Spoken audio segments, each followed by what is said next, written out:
আমাদের সাকিব খানকে বলবো যে, তবে আমি বলবো যদি তিনি আমার ভিডিও দেখে থাকেন বা যদি কোনোভাবে তার কাছে মেসেজটা বা বার্তাটা পৌঁছায়, আমি বলবো যে আমাদের এই বড় বড় প্রোগ্রাম, বড় বড় ইভেন্টগুলো আমাদের সাকিব খানকে বলবো যে ওটা আসলে সবাই প্রত্যাশা করে, আমরা তো করি, তার ভক্তরা করে, আয়োজকরা করে, সবাই করে। তার অ্যাওয়ার্ডটা তার নিজের হাত দিয়ে নেওয়াটা, এটা আমি মনে করি যে এটা তার একটা দায়িত্ব, কর্তব্য আমি মনে করি। সো এটা আসা উচিত। একটা শিল্পী যখন কাজ করে বা একটা শিল্পী যখন ইন্ডাস্ট্রিতে রান করে, আমার মনে হয় এই অ্যাওয়ার্ড প্রোগ্রামগুলো তাদের কাজের একটা বাড়তি সম্মান, বাড়তি একটা আনন্দ, বাড়তি জার্নির একটা একটা অংশ। সো এটাকে ইগনোর করা বা এটাকে ডিনাই করা আমি মনে করি না কোনো শিল্পীর কোনো একটা ভালো লক্ষণ বা ভালো কাজ। সবারই কম বেশি টাইম ম্যানেজ করে সবাই ব্যস্ত থাকে, ব্যস্ত কে না? আমিও একটু ব্যস্ত, দেরি করার কারণ হচ্ছে হলো আমি একটা প্রোগ্রাম অ্যাটেন্ড করে কিন্তু এখানে এসেছি।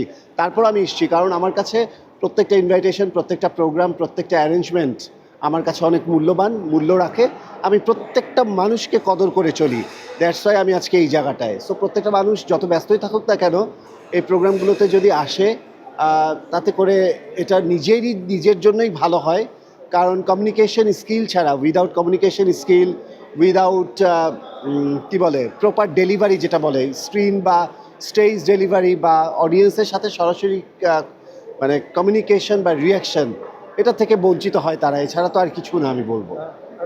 এই যে আমি আজকে এসেছি, আমার সাথে আমার ফ্যান ফলোয়ার্স বা যাদের আপনাদের সাথে journalist, reporters, content creators, directors, বড় বড় আর্টিস্টের সাথে আমার দেখা হলো। আমি না আসলে তো আমার এটা মিস হয়ে যেত ডেফিনেটলি। ঢাকাই সিনেমার সবচেয়ে বড় অ্যাওয়ার্ড যেটাকে বলে, আজকে আমরা হলিউড কিংকে দেখতে পেলাম না। উনি মনোনীত হয়েছিলেন, অ্যাওয়ার্ড ওনাকে নাম ডাকা হলো, উনি আসলেন না। ওনাকে নিয়ে কী বলতে চান? উনি তো আসলে, ওনাকে নিয়ে বলবো যে উনি তো আসলে আমাদের দেশের একজন অন্যতম সুপারস্টার, মেগাস্টার। উনি তো অন্য মাত্রায় চলে গেছে, অন্য পর্যায়ে চলে গেছে। তার ছবি যেমন সুন্দর, তার অভিনয় সুন্দর, তার এখন ফ্যাশন সেন্স খুবই চমৎকার।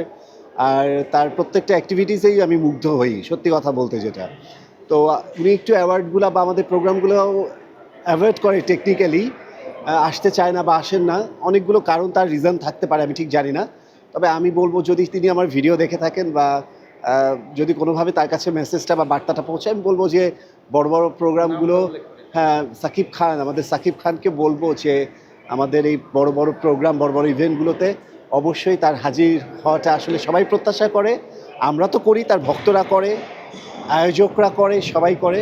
তার অ্যাওয়ার্ডটা তার নিজের হাত দিয়ে নেওয়াটা, এটা আমি মনে করি যে এটা তার একটা দায়িত্ব, কর্তব্য আমি মনে করি। সো এটা আসা উচিত।